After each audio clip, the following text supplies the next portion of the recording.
Bayangkan kamu duduk dalam bus malam menuju Bandung, penumpang lainnya diam membisu dengan wajah pucat.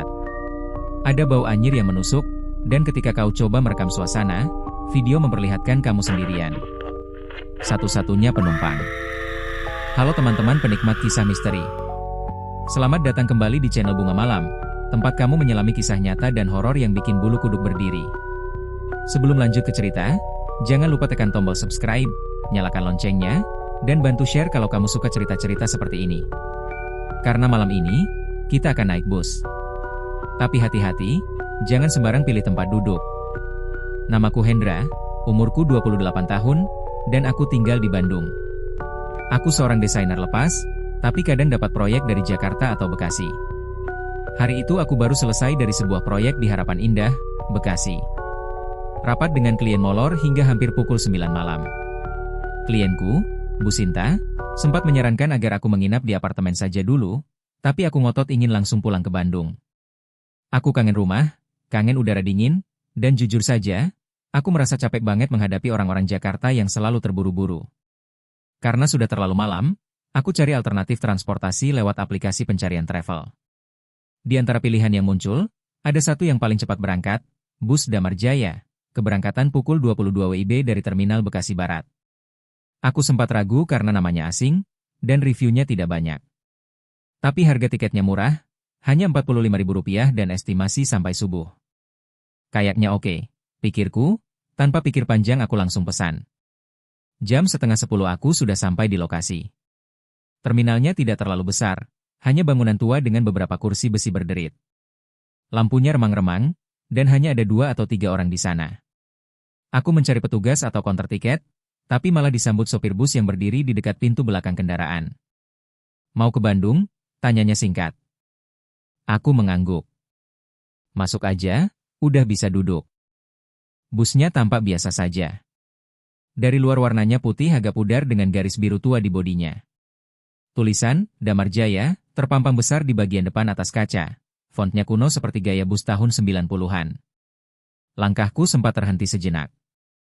Mungkin hanya perasaanku, tapi bus ini seperti terlalu sepi. Aku melangkah masuk perlahan. Bau karpet tua bercampur aroma kayu lapuk langsung menyergap. Di dalam bus, aku melihat ada beberapa penumpang yang sudah duduk. Sekilas, mereka tampak seperti orang biasa. Tapi ketika aku lebih perhatikan, ada yang terasa ganjil. Semua penumpang duduk diam, tegak, dan tidak satupun dari mereka menatap ke arahku. Bahkan ketika kakiku menginjak karpet dan menimbulkan bunyi decit kecil, tak ada satupun yang menoleh. Wajah mereka pucat. Sangat pucat, seperti orang kekurangan darah atau belum makan berhari-hari. Beberapa menunduk, ada yang menatap kosong ke depan tanpa berkedip. Aku berpikir mungkin mereka kelelahan seperti aku. Malam itu dingin, dan aku tidak ingin mencurigai hal yang aneh-aneh. Jadi aku hanya mengambil tempat duduk di baris tengah, sisi kanan, dekat jendela. Sopir bus masuk 5 menit kemudian. Ia pria bertubuh kurus dengan wajah keras dan kulit gelap seperti terbakar matahari. Tanpa berkata banyak, ia hanya memberi kode dengan tangannya lalu duduk di balik kemudi. Mesin menyala dengan suara berat dan bergetar. Lampu dalam bus redup, hanya menyisakan sinar tipis dari lampu kecil di atap. Ketika bus mulai berjalan, aku mendengar bunyi kursi bergeser di belakangku. Aku pikir ada penumpang baru naik, tapi tidak. Tak ada suara langkah naik tangga bus. Anehnya, bau anyir mulai tercium. Bau amis seperti darah yang mengering bercampur aroma tajam yang membuat perut mual. Aku memegang hidung, berpikir mungkin berasal dari saluran AC tua. Tapi bau itu justru terasa semakin kuat setiap kali aku menarik napas.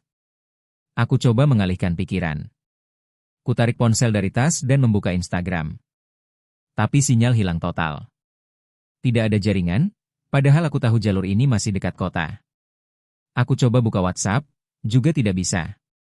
Sambil menenangkan diri, aku memandangi penumpang yang duduk beberapa baris di depanku. Salah satunya, wanita tua berbaju kebaya lusuh, memalingkan wajahnya ke arahku. Tapi anehnya, matanya seperti kosong. Tak ada sorot kehidupan. Sekilas aku merasa seperti melihat mayat hidup. Tapi saat aku mengedipkan mata, dia sudah kembali menunduk. Aku mulai merinding. Untuk pertama kalinya sejak naik, aku merasa terjebak dalam sesuatu yang tidak benar. Tapi aku tetap duduk diam. Karena dalam hati, aku masih mencoba menenangkan diri. Mungkin aku terlalu lelah. Mungkin aku cuma paranoid, gumamku dalam hati. Tapi entah kenapa, perasaan di dada ini makin menyesakan. Untuk meredam rasa tidak nyaman, aku memutuskan untuk merekam situasi di dalam bus. Niat awalnya hanya iseng, sekalian bikin story Instagram sambil menyindir suasana bus yang sunyi senyap seperti kuburan berjalan. Kuposisikan kamera ke arah belakang, mengarah ke para penumpang. Kulihat dari layar, mereka masih duduk seperti sebelumnya. Tak bergerak, kaku, sepi. Tapi saat aku menyimpan rekaman itu dan memutarnya ulang, aku langsung terdiam. Video itu memperlihatkan kursi-kursi kosong. Kosong total. Tak ada satupun penumpang. Semua kursi yang semula terisi, tiba-tiba tampak tak berpenghuni. Bahkan suara deru mesin pun terdengar ganjil, seperti gaung dalam ruangan kosong. Dadaku mulai berdebar cepat. Aku coba lihat langsung ke belakang, dan mereka masih ada. Penumpang itu masih duduk di tempatnya, tapi di video, tidak. Jantungku makin tak karuan. Aku ulang video itu beberapa kali. Bahkan ku coba merekam ulang dari sudut yang berbeda. Hasilnya tetap sama, bus terlihat kosong. Aku mengusap wajah, mencoba berpikir logis. Mungkin HP-ku error, pikirku. Tapi itu mustahil. Kamera normal, dan sebelumnya tak pernah bermasalah. Dengan tangan sedikit gemetar, aku kirim rekaman itu ke grup WhatsApp teman-teman. Tak sampai semenit, notifikasi muncul. Bus kosong? Hendra, lu di mana sih? Serem banget sumpah, tulis Vano. Lah, bukannya tadi katanya rame, tulis Ayu. Aku ketik cepat, serius. Di mata aku rame. Tapi di video, kosong. Mereka mulai panik. Ayu bahkan langsung telepon. Tapi sinyal tiba-tiba hilang. Layar HP menunjukkan, no service. Aku merasa seperti terperangkap di dimensi lain. Suasana di dalam bus mulai berubah. Lampu kecil di langit-langit berkedip pelan, seperti akan padam. Angin dari celah jendela terasa dingin menusuk, padahal semua jendela tertutup rapat. Tiba-tiba, suara langkah terdengar dari belakang.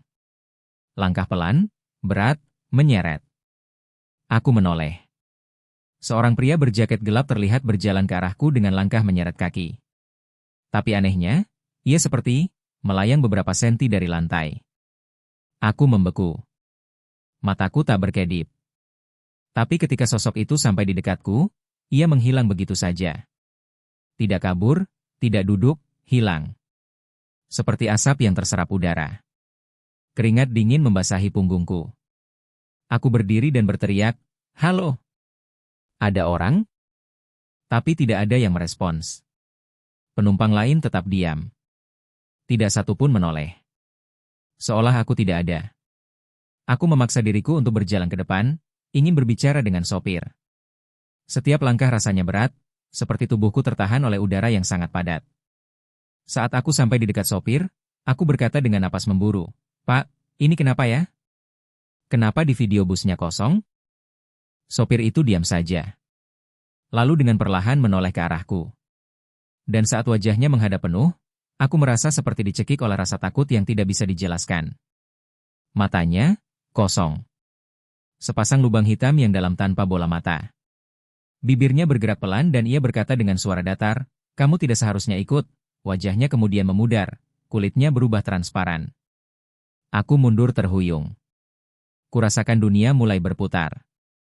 Aku nyaris muntah. Tanganku bergetar hebat. Aku memejamkan mata, membaca doa apapun yang terlintas. Aku segera kembali ke kursiku, tapi suasana sudah benar-benar kacau. Kursi-kursi berguncang pelan, suara-suara samar mulai terdengar dari setiap sudut. Suara orang menangis, tertawa lirih, bahkan mengerang. Penumpang yang tadinya duduk diam, kini berdiri. Semua menoleh ke arahku. Wajah mereka hancur, mata putih melotot, kulit terkelupas, ada yang bahkan seperti terbakar. Salah satu dari mereka, seorang perempuan dengan gaun putih berlubang-lubang, melangkah mendekat. "Kamu manusia?" bisiknya pelan. Aku berteriak dan berlari ke arah pintu depan. Tapi pintu bus terkunci. Aku menendang-nendangnya. "Buka, ah." Saya mau turun, tangisku. Tapi suara di dalam bus makin riuh. Mereka tertawa. Mereka semua tertawa. Di antara tawa itu, aku mendengar satu suara paling jelas, seperti anak kecil. Nggak bisa pulang, Mas. Kita semua, udah nggak pulang sejak lama. Aku tak tahu bagaimana aku masih bisa berpikir jernih dalam kondisi seperti itu. Tubuhku sudah gemetar hebat, dan tanganku terus menggenggam ponsel yang bahkan tak berguna lagi karena tak ada sinyal. Dalam kepanikan, aku kembali ke tempat duduk, mencoba menarik napas panjang, memejamkan mata, dan mulai membaca ayat kursi dalam hati. Aku mengucap istighfar berkali-kali sambil berbisik, "Ya Allah, lindungi aku dari yang gaib, lindungi aku dari makhluk-makhluk ini." Suasana bus kini begitu suram. Seperti bergerak di antara kabut yang tak berujung. Jendela di sampingku tidak lagi memperlihatkan jalan raya, melainkan hutan dengan pohon-pohon tua yang seakan melambai pelan, menyambut kami. Tak ada lampu jalan, tak ada kendaraan lain, hanya kegelapan dan sinar remang dari bulan yang entah bagaimana bisa menembus atap bus. Aku merasa seperti masuk ke tempat yang tak ada dalam peta. Tiba-tiba, bus berhenti. Mendadak. Tanpa alasan, tanpa suara dari sopir. Roda seperti terkunci di atas sesuatu. Aku langsung berdiri. Pintu bus terbuka perlahan dengan suara berderit yang memekakan telinga. Tapi anehnya, tidak ada siapapun yang turun. Tak ada penumpang yang bergerak. Mereka semua tetap menatapku, seolah-olah menungguku turun. Jantungku berdegup sangat kencang. Suasana di luar benar-benar asing. Bukan terminal, bukan jalan raya. Tapi lapangan tanah luas yang diselimuti kabut. Di tengah lapangan itu, ada batu besar menyerupai nisan. Dan di sekelilingnya, berdiri puluhan orang. Diam. Membelakangiku. Apa ini? Pemakaman? Bisikku pelan. Tapi tak mungkin. Kenapa bus berhenti di sini? Aku panik. Aku putuskan untuk turun, berharap menemukan seseorang yang bisa membantuku. Tapi saat kakiku menyentuh tanah di luar bus, hawa dingin langsung menyengat tulang. Tanah terasa becek, seperti berlumpur darah. Aku melangkah perlahan ke arah batu besar itu. Di tengah kabut, aku mencoba membaca tulisan di batu tersebut. Dan saat kabut menipis, aku bisa melihatnya. Damar Jaya, 14 penumpang tewas, 2012. Tanganku lemas. Aku hampir terjatuh. Batu itu adalah batu peringatan untuk kecelakaan bus. Aku memundurkan diri, tapi dari sisi kanan, seseorang muncul. Perempuan muda dengan seragam SMA robek dan wajah penuh luka. Dia mendekat, dan dengan suara pelan berkata, "Kamu, yang terakhir." Aku mundur sambil gemetar, lalu berbalik menuju bus. Tapi kini, busnya tidak ada. Yang tersisa hanya jalan tanah kosong dan kabut. Aku menjerit sekeras-kerasnya, "Allahu Akbar. Tolong. Ada orang?" Tapi suaraku seperti ditelan tanah. Tak ada gema, tak ada respons. Aku sendirian di tempat entah apa ini. Kabut menebal, dan dari kejauhan, aku mendengar suara nyanyian pelan. Seperti paduan suara anak-anak. Langkah kaki terdengar dari segala arah. Aku berlari, tak tahu kemana.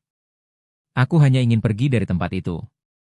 Aku menabrak pepohonan, terjerembab, jatuh dan bangkit lagi. Hingga akhirnya, aku melihat cahaya, lampu mobil.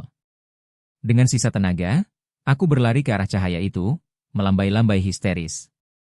Cahaya itu mendekat, dan aku sadar, itu mobil polisi. Mobil patroli malam. Mobil itu berhenti. Dua petugas keluar tergesa-gesa. Salah satu dari mereka berlari ke arahku dan bertanya, "Mas? Mas kenapa? Kenapa bisa ada di sini?" Suaraku bergetar saat menjawab, "Saya naik bus Damar Jaya, tapi busnya hilang." Petugas itu saling pandang, lalu dengan raut wajah serius, yang satu berkata, "Mas, bus Damar Jaya itu sudah gak ada sejak lama. Mereka kecelakaan belasan tahun lalu. Semua penumpangnya meninggal." Tempat Mas berdiri barusan itu, tempat kejadian perkara. Aku langsung lemas. Seluruh tubuhku menggigil. Polisi itu membantu menuntunku ke dalam mobil. Tapi saat aku melihat ke belakang untuk terakhir kalinya, aku melihat sesuatu berdiri di antara kabut. Seorang wanita tua berkebaya, penumpang yang duduk tepat di depanku tadi. Dan dia tersenyum. Di dalam mobil polisi, aku hanya bisa diam. Tanganku terus gemetar, meski tubuhku dibungkus jaket hangat milik salah satu petugas. Kami melaju pelan menyusuri jalan kecil yang katanya hanya dilewati mobil patroli 2 kali seminggu. "Mas, dari mana tadi bilangnya?" tanya petugas yang duduk di depan. Suaranya tenang, tapi jelas ia sedang mencoba memahami apa yang kualami. "Dari Bekasi, naik bus." "Damar Jaya," jawabku lirih. Suasana hening sesaat.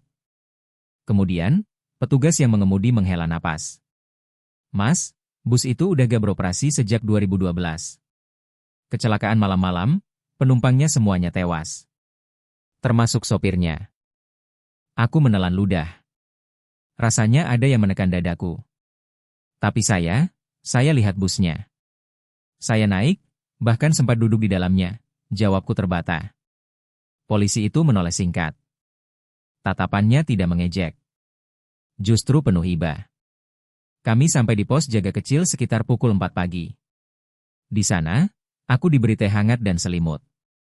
Salah satu petugas bahkan meminjamkan ponsel agar aku bisa menghubungi keluargaku. Saat akhirnya sinyal muncul di layar, puluhan notifikasi WhatsApp dan panggilan tak terjawab membanjiri ponselku. Teman-temanku panik karena videoku viral, video bus kosong yang aku kirim sebelumnya kini tersebar luas. Akunku dibanjiri komentar. "Fix itu bus hantu. Gue sering denger Damar Jaya, tapi katanya udah lama kecelakaan. Gak nyangka ada orang yang ngalamin langsung." Bahkan ada yang mengunggah ulang videoku ke TikTok dan Twitter, ditonton ratusan ribu orang dalam semalam. Tapi saat ku tonton ulang video itu, ada satu detail yang tak kulihat sebelumnya. Bayangan hitam di pojok layar, perlahan melangkah mendekat ke arah tempat dudukku. Dan tepat sebelum video berakhir, bayangan itu seperti berbisik, suaranya sangat lirih tapi jelas, "Kita semua masih di sini." Sejak hari itu, aku tak lagi berani naik kendaraan umum malam hari. Bahkan sekadar mendengar deru mesin bus lewat pun membuat jantungku berdebar. Setiap malam, bayangan-bayangan itu datang dalam mimpiku.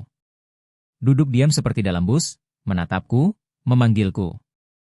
Kadang aku terbangun dan merasa seperti masih berada di dalam bus itu. Aku menjalani sesi konseling, mencoba menenangkan pikiranku.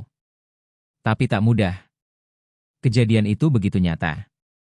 Terlalu nyata untuk disebut hanya halusinasi.